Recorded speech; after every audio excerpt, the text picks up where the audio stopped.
puis qu'on a des 20 pips de perte ou 20 pips de gain, les spreads, ça représente un énorme pourcentage de frais sur les scalps. Après, bon bah si t'as une bonne technique pour rentrer bien souvent dans le bon sens, c'est excellent hein, pour toi.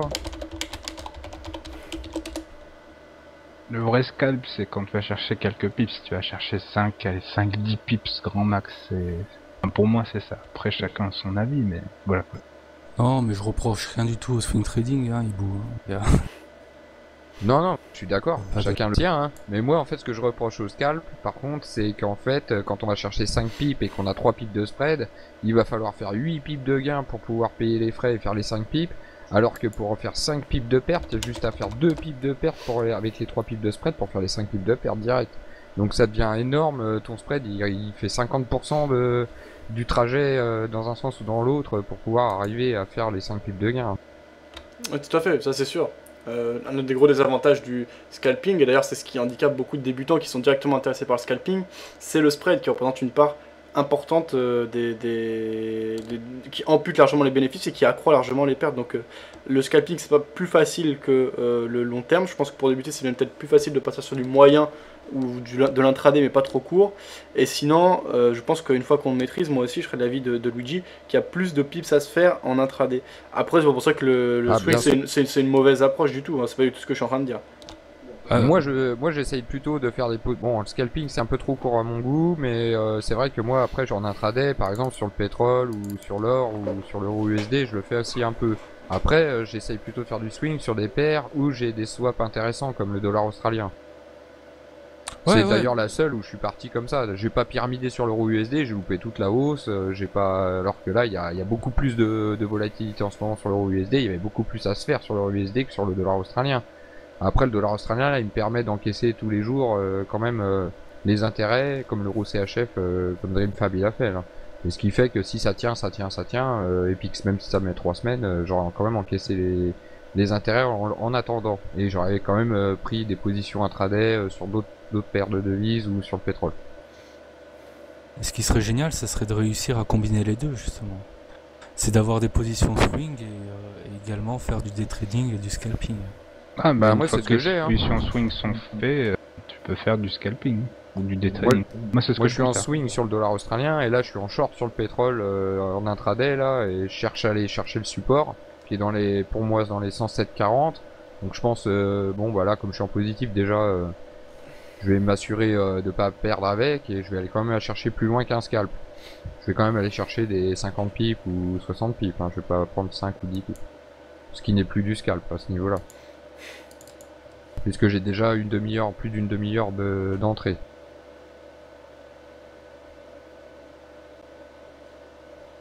Ouais, tout à fait.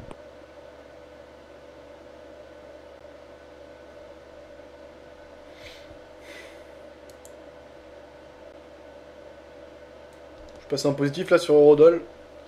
Par contre dollarienne, on est en train de retester les précédents plus hauts, j'ai mon stop juste au-dessus, donc je vais voir ce que ça donne.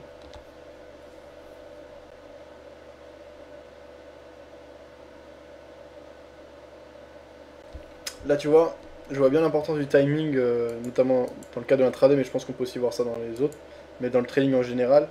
Aujourd'hui c'était vraiment une bonne journée pour mon type d'approche. En général je suis un suiveur de tendance, donc il y a eu des beaux mouvements, etc. Et c'était fluide et on a eu une même tendance toute la journée. Et j'étais complètement en dehors du truc quoi, donc ouais, timing super important.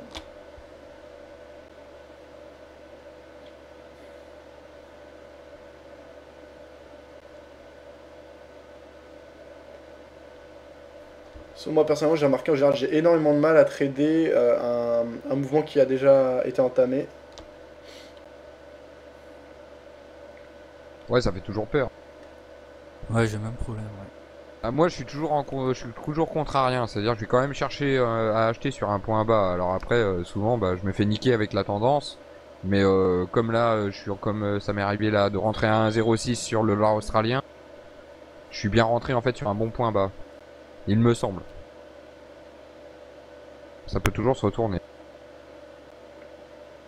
Pour ceux qui nous rejoignent en cours d'émission, hein, j'ai deux positions en cours, je suis sur un un contraire. H4 double bottom qui a bien débordé sa ligne de coup sur un pullback. Là on a fait l'objectif, donc a priori le marché il évolue maintenant en range. Ouais, un petit mot, donc c'est que je suis à la vente sur l'euro-dollar et à la vente sur le dollar face au yen avec un micro-lot pour chacune des positions.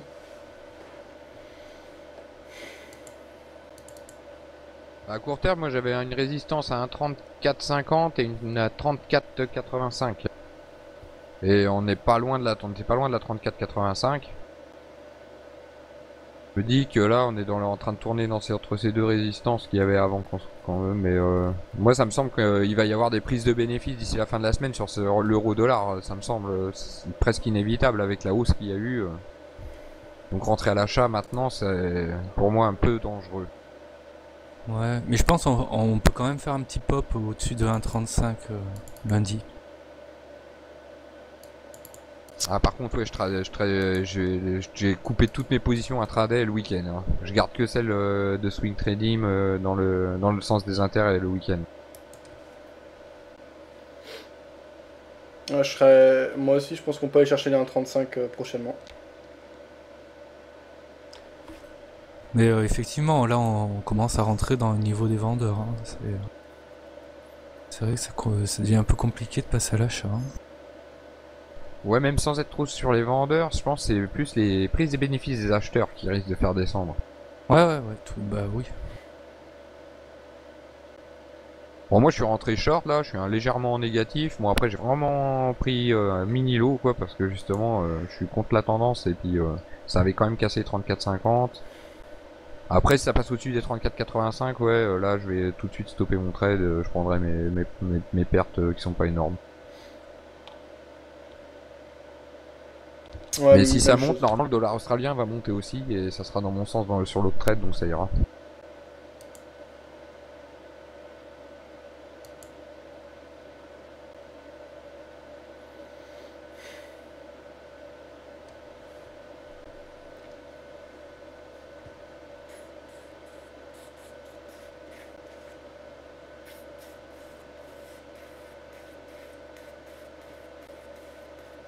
Il y a l'euro AUD aussi qui devrait corriger un petit peu là.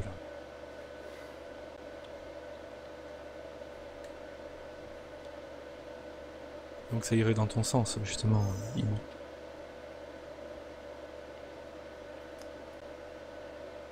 Alors, double top qui se met en place sur dollar yen peut-être, on verra ce qu'il en est. Sur le chat écrit, je suis d'accord Anakin, ça on l'a vu.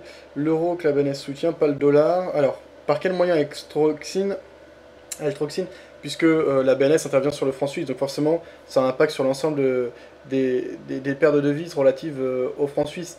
Alors après, peut-être qu'elle veut maintenir un taux spécifiquement par rapport à l'euro, mais ça aura forcément un impact face au dollar, je pense que c'est ce qui voulait être dit. Mais oui, après il peut choisir d'acheter ou de vendre une autre devise que la sienne également. Mais c'est beaucoup moins facile, donc je pense que voilà, la manière d'intervenir, c'est bien d'acheter ou de vendre directement le franc suisse, donc ça impactera forcément toutes les paires relatives au franc suisse. Et justement, Tu là, traites le short euro AUD. Alors, je rentre à combien? Scalper avec un spread de 2, faut oublier. Alors, une chose qui est vraiment bien là, par rapport à Wanda, c'est le spread. Hein. Là, sur dollar yen, je suis actuellement à 25,57. à 0,8. Et euro-dollar, je suis à 1,2.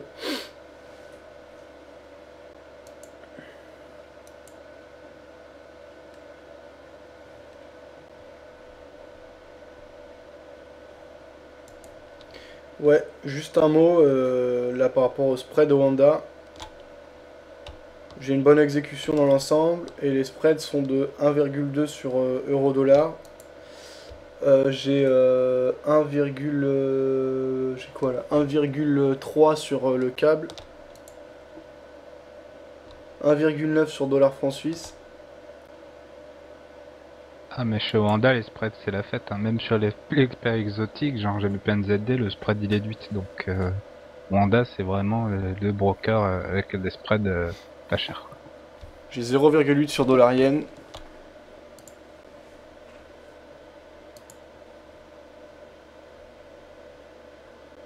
Ça c'est des spreads pour scalper. Bah non, même du swing, je veux dire même l'intraday, un DCHF par exemple, oui, chez Active Trade il est à 6, ou 7 de spread. Chez mais Active pour Trade il est scalper même pas un à 3. spread à 0,8 c'est excellent quoi. Chez Honda, l'euro USD et pour le spread, il est de combien? Pour l'or chez Wanda, je te le donne tout de suite, il est de... 38. 0,38 cents. Non, là j'ai Il 40. me semble.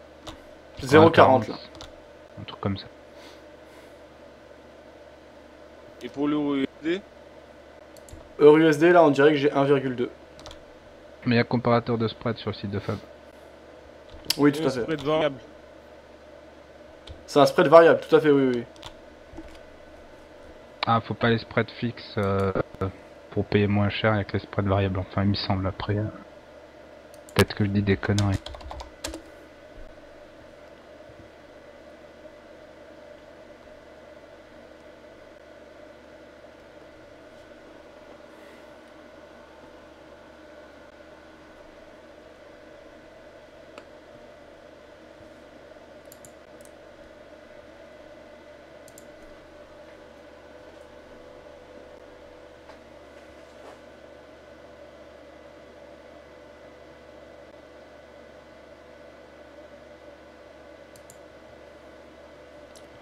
Alors, il y a plein de mecs compétents ici, comme Tilk ou Fab, des pip surfeurs. Bon, compétents, je suis pas un excellent trader, hein, pour l'instant j'ai tout approuvé.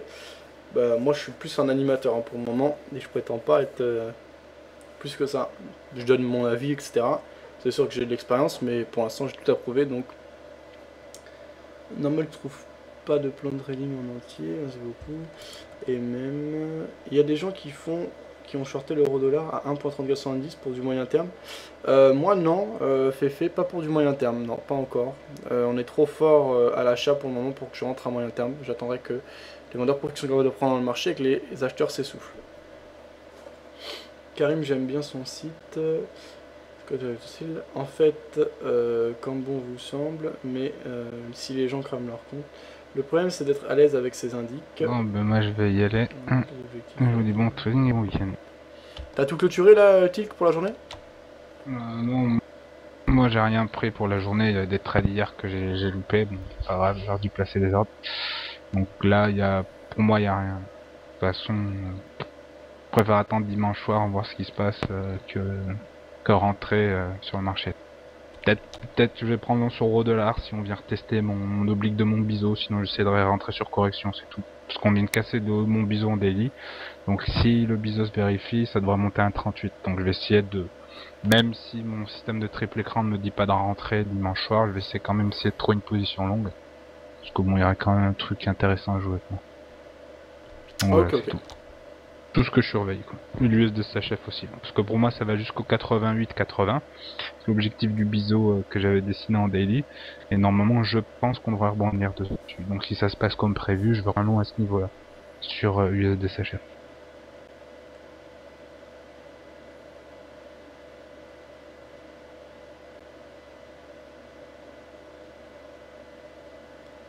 Fab, dis-moi, Bon, tu traites des futurs aussi? Non, pas en ce moment, mais ça m'est arrivé, oui, le CAC notamment.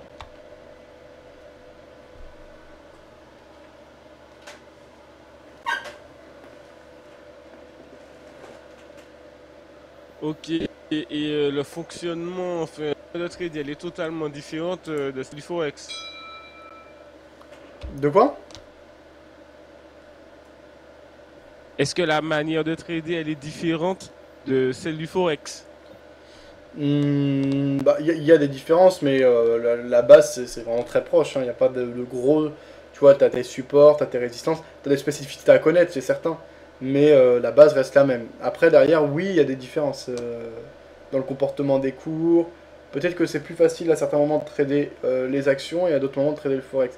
Par exemple, lors d'annonces, de nouvelles économiques qui tombent, je pense que c'est plus facile de trader des futurs, et donc les actions, ou les indices, etc., que le Forex, par exemple.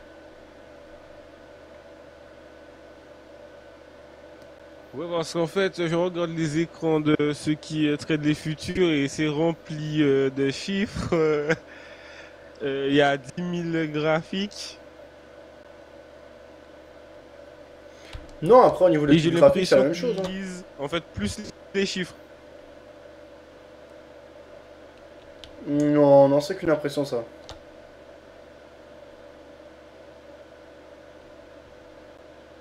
Après, il y en a qui font du carnet d'ordre. Donc là, c'est autre chose. puisque tu as accès au carnet d'ordre sur les actions, des choses comme ça. Mais tu as pas ça au forex, donc c'est peut-être de ça que tu parles. Et là, il s'agit plus de scalping, donc là, c'est spécifique en effet au marché action.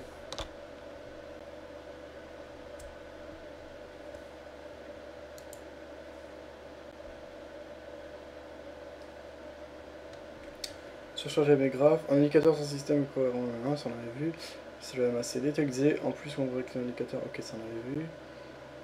Bougie chartiste rideau d'eau. Tout à l'heure, le blé des lasques. Tu lis cela avec les chandeliers japonais sur le FO, mais j'aurais pas de cadeau si peut-être les huissiers. Et je t'assure que ça donne déjà des résultats. J'ai fait un tas de webinaires et de vidéos de formation. Tout ce que j'ai pu trouver, si déjà ça peut t'aider pour trouver une stratégie. Voilà, alors PipSurfer qui mettait un lien, bah merci beaucoup PipSurfer. Alors c'est quoi ce site? C'est toi qui l'as réalisé, quelqu'un que tu connais? C'est un site en anglais comme nombre de ressources par rapport au trading, de qualité. Fibo comme indique c'est cool, faut pas oublier, mais jamais réellement appliquer ce qu'ils disent. Bon ben la journée va être finie pour moi, je vais laisser courir l'autre long, disait PipSurfer. C'était une bonne journée pour toi PipSurfer? Le mec qui disait Fibo j'utilise comme tout le monde. Je veux continuer ce week-end, mais c'est pas possible. Fab il va envoyer son CV à TF1 pour la nouvelle Starac. A plus bon week-end, ouais, Tilk. Eux qui disait merci PipSurfer pour tes conseils vraiment sympas, bye Tilk. Hein, j'ai déjà gagné 50 € dans une journée. Qui a déjà gagné 50 € dans une journée? Ah bah. Moi en septembre je faisais des pics à 2000 € la journée.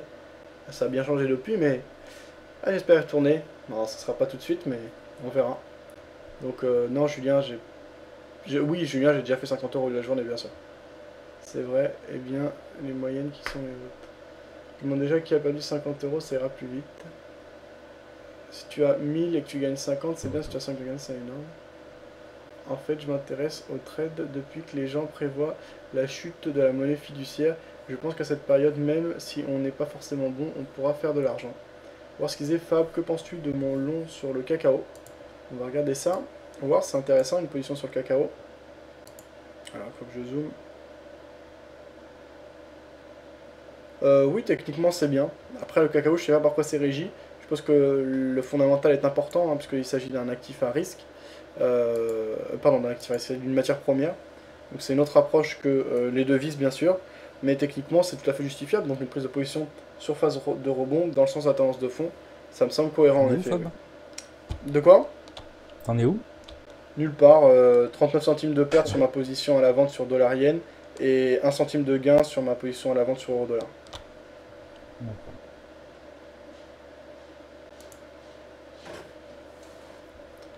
Dollar-yen, pour le moment, on amorce un double top en court terme. On va voir ce que ça donne. Donc.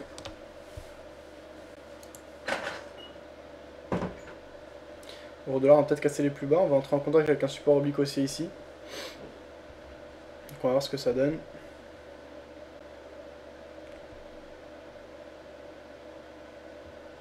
Savoir combien de temps il fallait pour maîtriser un peu le sujet, juste les bases. Julien, je dirais qu'il faut, si tu te mets vraiment à fond. On va aller voir moins les 50, je pense, au euro-dollar. Quelques semaines. Si tu te mets vraiment à fond, je pense qu'en 3 semaines, ça peut être bon. Une semaine, la théorie, que de la théorie. Une semaine, du démo, que du démo. Une 3e semaine,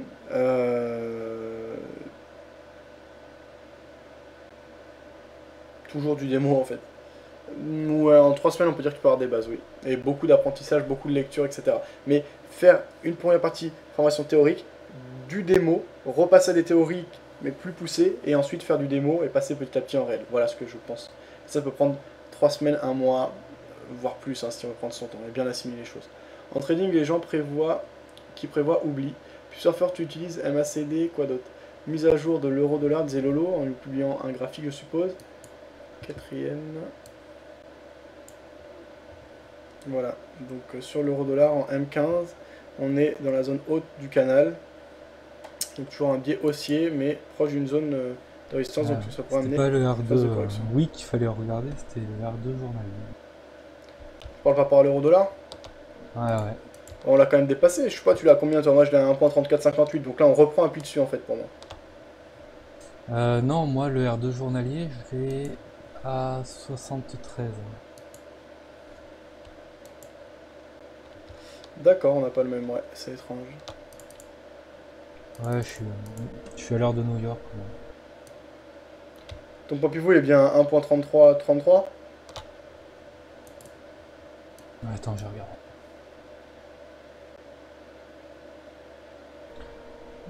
Non, il est plus bas. Il est à 26.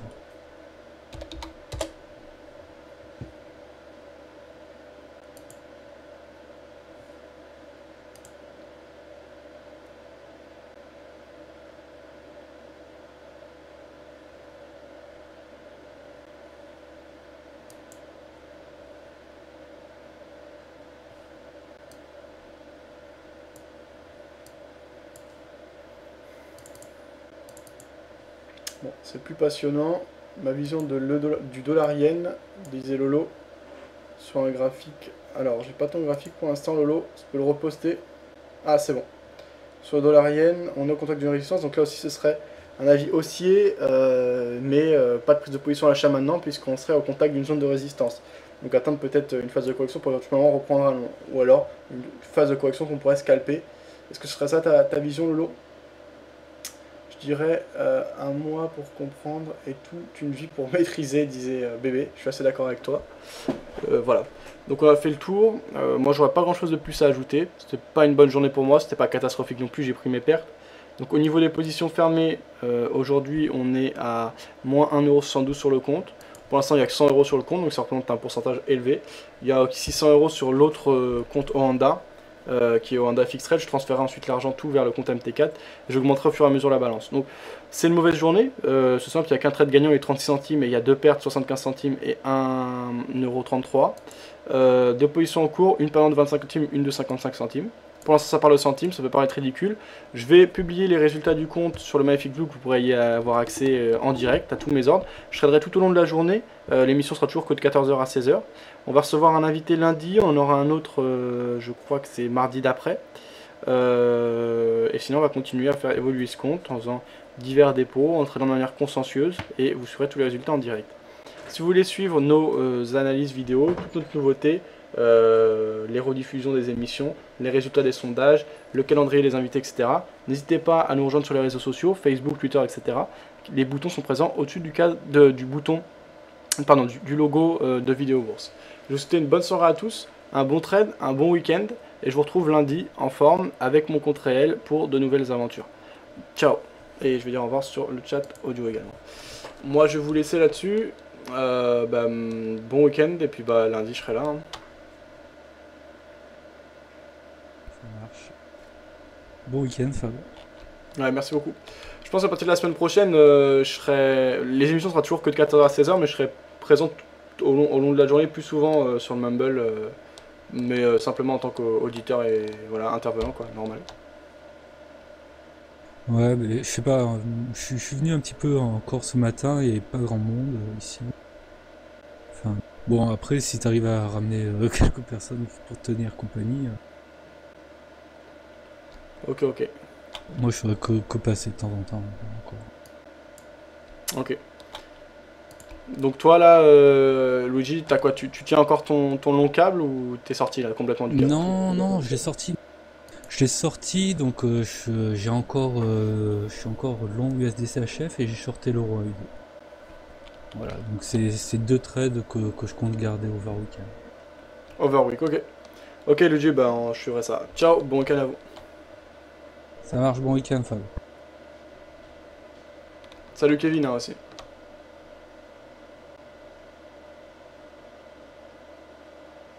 Allez, moi aussi j'ai. Salut les gens.